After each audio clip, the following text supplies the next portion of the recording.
নমস্কার বন্ধুরা। তৃণমূল জামানায় ঘাটাল মাস্টার প্ল্যান নিয়ে অনেক রকম জল্পনা আমরা শুনেছিলাম, কিন্তু 15 বছরে সেই সমস্ত জল্পনার কোনো অবসান ঘটল না এবং ঘাটাল মাস্টার প্ল্যান বাস্তবায়িতই হলো। পারি যে ঘাটাল মাস্টার প্ল্যান শুধুমাত্র একটি গিমিক ছিল, বাস্তবে কোনো রকম কাজই তৃণমূল সরকার করে দেখাতে পারে। গতকাল এই ঘাটাল মাস্টার প্ল্যান নিয়ে বিরোধী সাংসদদের সাথে মুখ্যমন্ত্রী শুভেন্দু অধিকারী একটি আলোচনা সভা করেছেন এবং এই আলোচনা সভায় ঘাটাল মাস্টার প্ল্যানের যাবতীয় রূপরেখা আলোচনা করা হয়েছে। শুভেন্দু অধিকারী মহাশয় মুখ্যমন্ত্রী হওয়ার পর থেকেই আমরা দেখতে পাচ্ছি যে বিরোধী দলনেতাদের সাথে তার এই মিটিং রাজনৈতিক মহলে একটি ইতিবাচক সাড়া দিয়েছে। এটি তার পঞ্চম সংসদীয় মিটিং ছিল। তো এই মিটিং এ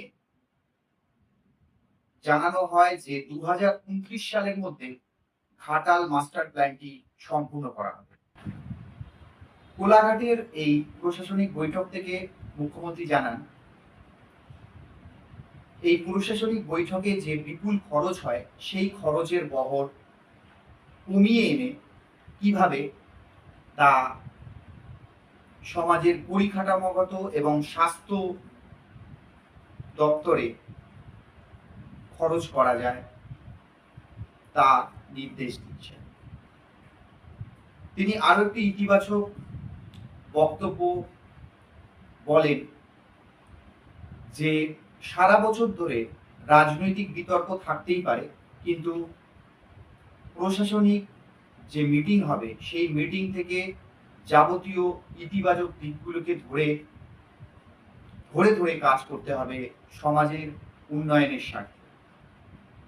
এক্ষেত্রে একটি উল্লেখযোগ্য বিষয়, দেবের সাথে জুন মালিয়াকেও দেখা গিয়েছিল শুভেন্দু অধিকারীর এই প্রশাসনিক বৈঠকে, যিনি গত দিনে তৃণমূলের একজন প্রধান বিরোধী মুখ হিসাবে বিজেপির বহু সমালোচনা করেছেন এবং বহু বিতর্কিতমূলক বক্তব্য দিয়ে গেছেন।